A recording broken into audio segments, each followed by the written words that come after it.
Hello, everyone. Welcome NTL Sports here, episode 163.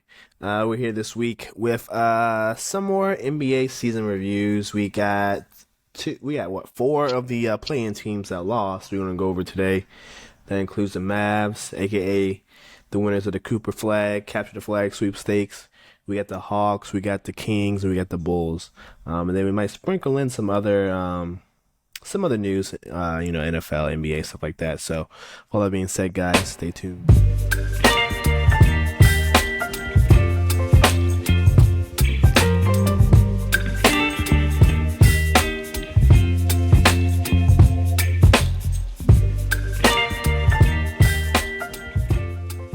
We're back. Let's get into this NBA offseason, or not even offseason, but just season reviews. Let's start in Dallas, land of the Capture the Flag sweepstakes. Somehow, some way, they got this number one pick. I think they had less than a 1% chance plus a coin flip because it was between them and the Bulls or something for that pick, basically, and a lot of other things to go right. So, let me get their page up on ESPN. Handy dandy ESPN. Shout out ESPN. So their draft picks, this draft, of course, get the number one pick. Looks like they're going to take Cooper Flagg, but there's still another month until the draft. Maybe their plans will change. Free agents, they got Spencer Dinwiddie, Dante Exum, who played well, Kyrie, player option, Dwight Powell, some of these other lower tier players. Lawrence, what do you think the Mavs need to do to get back to title contention? Obviously, you got Anthony Davis still signed. You still got some decent players like Clay, PJ Washington, Quentin Marshall. Is that the guy's name? You still got some decent players. What do you think they need to do? Do they keep the pick? Do they trade it? What do they need to do? Honestly, I think you either do the correct thing, which is kind of restarting your franchise. And honestly, the only way the best to do it is to get rid of that GM you have in there because he's just going to create more problems because he seems like an idiot. But, Coach, he was not doing anything wrong. And you can tell Coach did not have anything to do with that trade based on just facial expressions. Now, if he did, he had a really good poker face. But, honestly, I would just keep the flag. I would not sell, but I would, I would sell out. Sell some of my better players that I have. I'm not going to do Clay like that. Clay needs to go to a contender. And let's be realistic, this team ain't contending. And I think, you selling Clay off, probably AD off, and maybe Kyrie Irving off, you could restart with some, we've seen plenty of teams do it with a, crap ton of picks and, a hope and a dream, and you get some glue guys come in there to help Cooper Flagg's first year, and he'll be bad, or not bad, but you'll be bad, overall in the West. But in 2 years, 3 years, you might be okay. I think that's the route you have to take because, there's no rhyme or reason to waste the time of some of the players they have on there.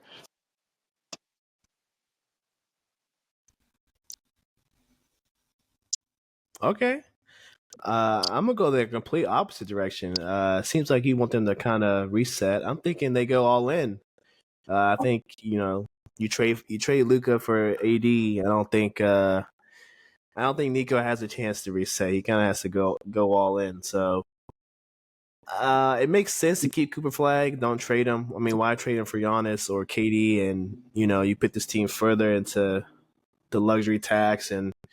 I don't know if these new owners necessarily want to pay the big bucks, especially with 3 max players. It's not really realistic. And then you have to gut your roster as well. So I get the point of keeping Cooper Flagg. You get a young player on a good controllable contract, low cost, potentially high reward. He could be an all-star in his second year, third year. So if that's the case, then you'll have 3 all-stars on your team. One that's on a rookie scale deal. And it's for the cheap. So, you're going to kind of see teams operate like the NFL. You get your rookie quarterback. If he turns out to be good in his first, second year, then they start to surround him with pieces. I think a lot of these teams, you see the Spurs kind of doing it now. Wemby's first year, okay, Wemby's a certified. He's a certified thing. Next year, hey, let's go get Chris Paul. Hey, De'Aaron Fox said he wants out. He wants to come play with us. Let's go get him. We got the rookie of the year in Castle. Like, let's keep him. Let's not trade him also. So I think you're gonna see teams operate like that. So I think you're gonna see Dallas kind of operate like that too. So if anything, maybe they just package, like you said, some of these older guys like Clay. Who else is kind of old? Maybe Gafford, Big Gafford. Maybe package them to get like a younger version of that type of player. Because Clay's getting up there in age, you probably want a guy that can shoot just as well, or maybe slightly below, but defends a little bit better. And Gafford, maybe you can get a cheaper center that can do almost the same thing. So that's what I'm thinking they should head. But who knows with Nico Harrison? He has a lot of unpredictability with him. We didn't see the Luka trade. Who knows? He might trade Cooper Flagg. We really don't know, honestly. You can't really judge much on a crazy man. Yeah, very unpredictable. Next up, we got the Hawks. Hawks are in an interesting spot just because they've been kind of selling, and they don't have their draft picks for the next couple of years. I think the Spurs had the pick this year. I think they have their swap for next year, and I think they have their unprotected pick in 2027. So they can't necessarily tank. I don't think the Spurs are pretty loaded with guards right now. It's not like you can trade to get your picks back. I don't think that's going to work out. So they're kind of stuck in this little, middle of nowhere, no man's land in terms of just being just a playing team. So Lawrence, I'm gonna pass it off to you. How do they get out of that playing zone? Do they try to go for it, try to be a contender, or do they try to reset, send Trey somewhere where he can flourish? I think we've been saying it for a while. You just send Trey somewhere to flourish because defensively they have to. It's a liability as well, and Trey just needs to fix one of those teams that just has a defensive liability to it. Offensive liability to it, but has the defense to make up for it on some nights when everything flows right. But like maybe missing like that one piece guy, a glue piece. I don't know, just honestly a guy to assist the ball a lot and just give you 30.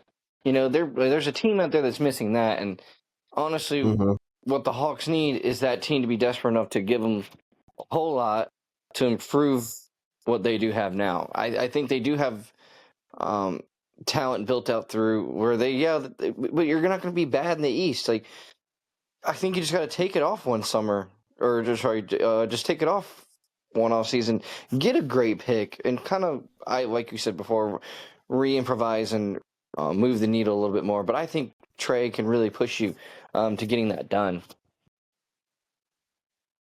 And so, in terms of getting a package back for him. Yeah. Yeah, I think they gotta pick a direction. I think they gotta move Trey. I think it's been a rumor for the past 2 years. I think as long as we've been doing the show, we've been talking about Trey. Is he going to move? Is he going to stay? What team out there wants Trey?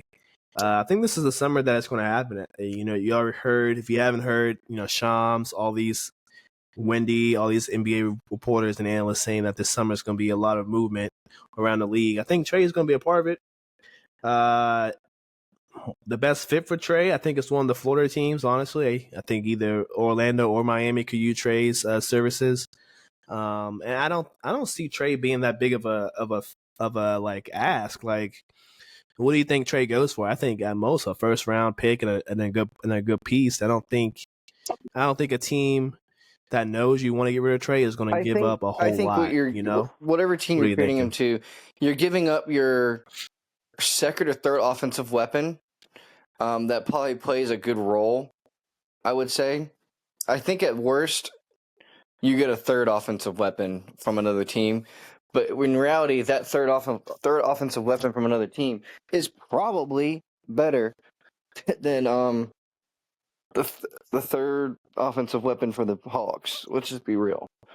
So you kind of give yourself it'll give you like a two-man. Mm-hmm. So we're kind of be running like the Green Bay Packers in terms of wide receiver room before this past offseason where they finally drafted one. Maybe he might be good or not. But that's the kind of style you're running, and that's fine in the East until that package you got back for Trey.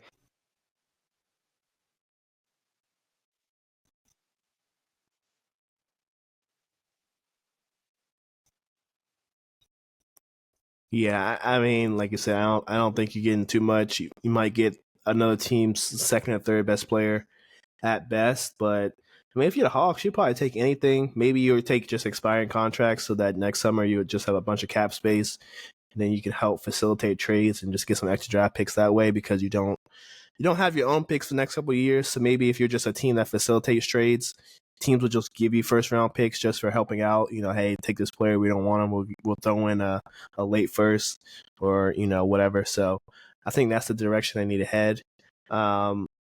Like I said, the Florida teams, either one could use them. Miami could use them definitely. They need offense and a playmaker.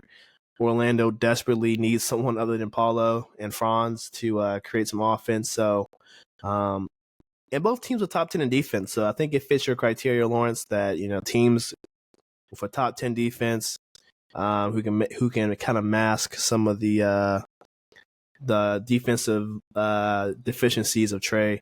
And then from there, I mean, you move Trey. You still have Jalen Johnson, even though he's injured. He's coming back from injury. You have Jalen Johnson. You have Dyson Daniels, who was, I think he was first team all NBA defense. So you got all defensive guy. You got a Kongwu, a nice young center. I mean, you traded off Bogdanovich. You traded off Hunter. Like, the signs are on the wall. Like, you just got to blow this thing up, stay young.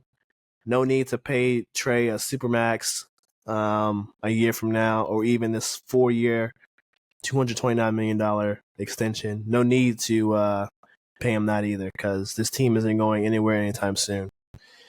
Even if everything does. Even if, let's say, Jalen Johnson pans out and Dyson Daniels has another level, this team is still going to be in the play-in purgatory. So no need to keep up with this iteration. The other team in the Eastern Conference play-in, the Bulls.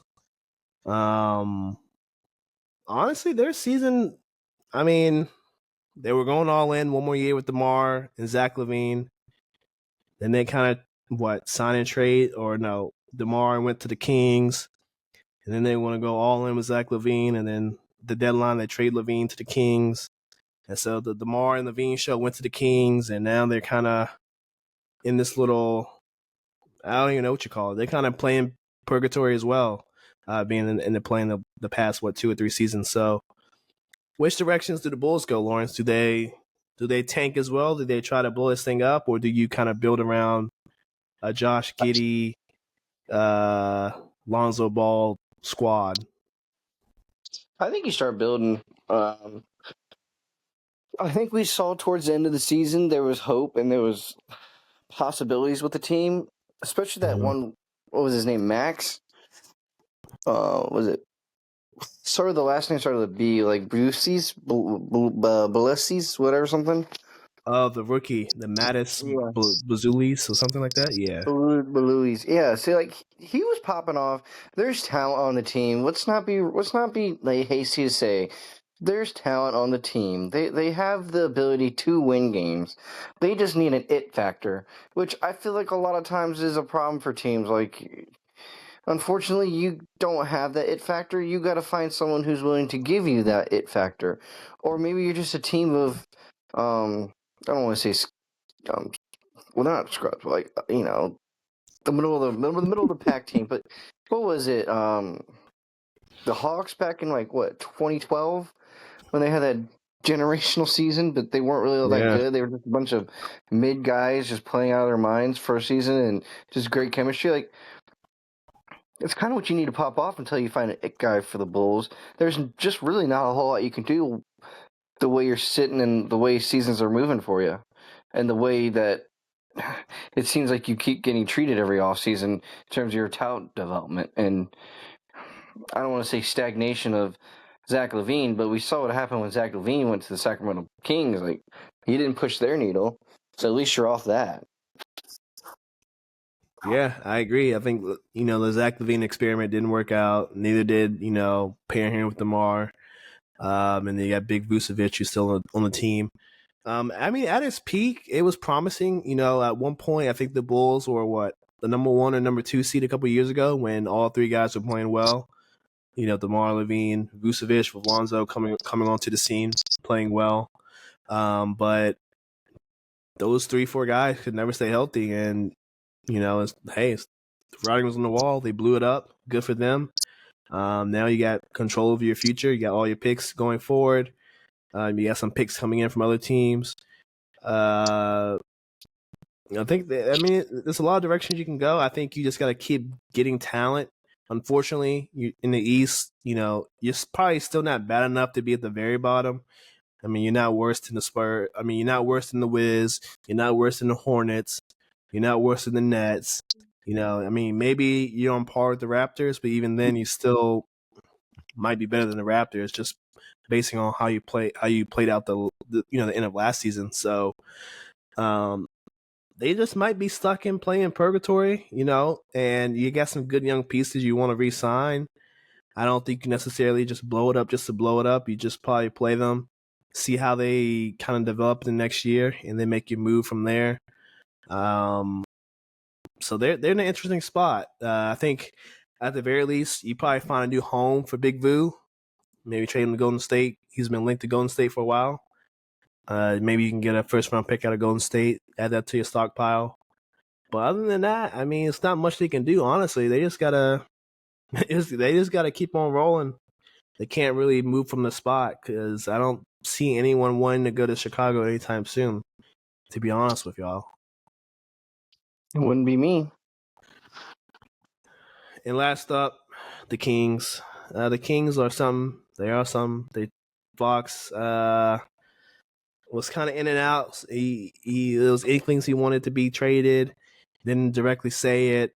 But in fear of him just leaving for nothing, they trade him to the Spurs. They got a decent haul. They could have done better. But it is what it is. They still have decent players. Like you still got LaVine, you still got DeMar, but they want to trade DeMar. You still got Keegan Murray, one of Lawrence's favorite players. You still got what? Don't you have Kevin Hoarder? You still got him. You still got Sabonis. You got to see what Sabonis wants to do. So a lot of things could go right. A lot of things could go wrong. So how do you think the Kings navigate this offseason, Lawrence? I think the Kings do a lot of soul searching. I think their one problem they've always had is using Sabonis as a big. And I don't know. I feel like you got to really figure out what you want to do with that. Like, is this really what you want this man to do for you? Then by all means, go.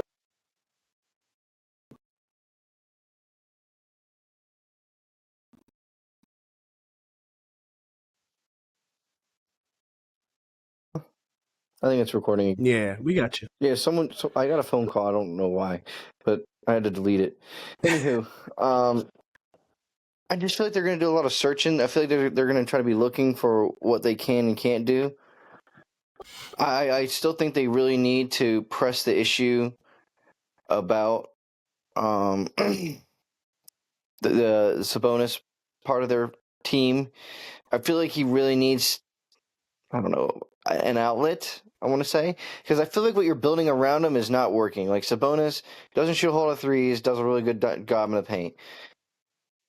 Same thing with the, God, I can't think of his name at the moment. DeRozan, same thing. All he does is want to drive the paint mid-range. Zach LaVine, he can shoot the three, but that's not his go-to shot. Half the time he drives paint, goes from the mid-range. So you just have all the same pieces that are just clogging your lanes back up. You have no, that was also hurting Fox because Fox is not a blazer from the three. The only blazer from the three is Murray, which he's streaky at best. So I feel like there's a lot of things you kind of have to look at, and I feel like there needs to be some cutting of I wouldn't say fat, but cutting of some of the trim. You can't have the same guy for the same role at different spots. Yeah, no, I agree with you on that. A lot of guys are, either slashing and dashing, or driving to the paint and trying to kick out, but you're only really kicking out to who? Malik Monk, Hoarder, and Keegan Murray. I mean, those are your best 3-point shooters, and all of them are streaky at best. They're not really knocked down. You know, they're not a Buddy Hield or a who else is like a Halliburton or a Nate Smith or Nimhar. Like, none of those guys, right? So I think they gotta. I mean, I think they can keep this team intact. Just switch out the pieces. Like you said, like obviously DeMar is probably gone. I don't think we already saw that dynamic duo in Chicago between him and Levine not work. So you probably look to move him. That's one piece gone, and then honestly, you probably just got to evaluate, and it might take half the season. Hey, does Levine actually fit with Sabonis? Sabonis, do you actually want to play with Levine? You're the franchise player now. Spox is gone. You're probably the best player we got. No offense to Levine, but Sabonis is like an Iron Man. He plays almost every game, a double machine, triple double machine. Like, we're gonna build around him. Sorry, not sorry. So that's for Sabonis to kind of ponder and ask himself, do I want to play with Levine? Can we get anything back for a possible Levine trade, a DeMar trade? Because you still got good young pieces. You still got Murray. You still got who else they got? They got some other good young players. Let me see their roster. Still got Keon Ellis. He's a nice point guard. Still got Devin Carter, nice prospect. Still got Big Valanciunas, a good backup big for Sabonis. And I think they still got picks this offseason. So, they have pick 42. Ooh, that's not looking too good. So yeah, you just gotta hope that whatever trade for DeMar, you can take those assets and then flip them for an even better player, a third guy for this team. Honestly, you probably need a point guard, unless you're willing to go with the young guys, Devin Carter and Keon Ellis, which maybe you give them a season, maybe you give them half a season, and then you reevaluate at the next trade deadline. But the Kings, I think they're too close to contention to want to blow it up, unless Sabonis specifically asks to get traded. Now, if that happens, then you got to blow it up. I don't see anyone staying if he asks out, because it's not worth paying all that money for a team of Levine and a bunch of just rookie players or rookie scale players. Like, that's not going to work. So unless that happens, you're probably looking at the Kings running it back with a little retooled roster competing for another playing spot. Because, if we look at the West, Lawrence, the West isn't going anywhere. I mean, we just saw the 6th seed go to the Western Conference Finals. I mean, I think seeds 1 through 8, honestly, could have made the finals this year. Wouldn't you agree? Yeah, the West is so stacked. I mean, the fact that the 6th seed was playing for the final play-in, the 6th seed was playing for the final spot in the finals, that just really showed you how dominant it was. But also it did show you in the West how really dominant the top team is. Like, if the Thunder are allowed to put all this pressure, and honestly, they sweated a little, but they were never, I would say, nervous or scared in these playoffs so far. The West is just, it is what it is. Unless you're coming in there with your best and your roster really feels cohesive and great chemistry, there's nothing you're doing to the Thunder. And if you can't do anything to the Thunder, then it's back to the board. Just go back to drawing it. Yeah, so them being in the 8th seed, the 7th seed next year is not necessarily a bad thing.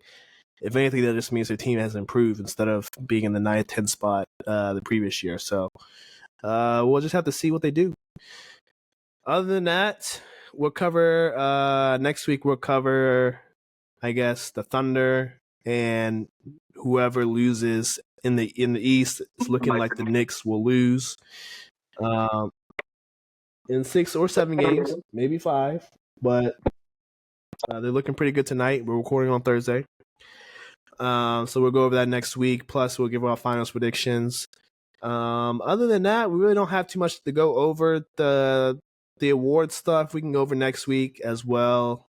SGA won MVP, of course, but we can go over the all NBA teams, all defensive teams, all that stuff we can go over next week. So we'll just save that for right now. Anything else, Lawrence, you want to cover before we head on out? No, that's it for me. All right, sounds good to me. All right, everyone. MTL Sports, episode 163. Thank you guys for watching on YouTube. Thank you guys for listening on Spotify, all that good stuff. And we will see you next week. Peace. Peace out.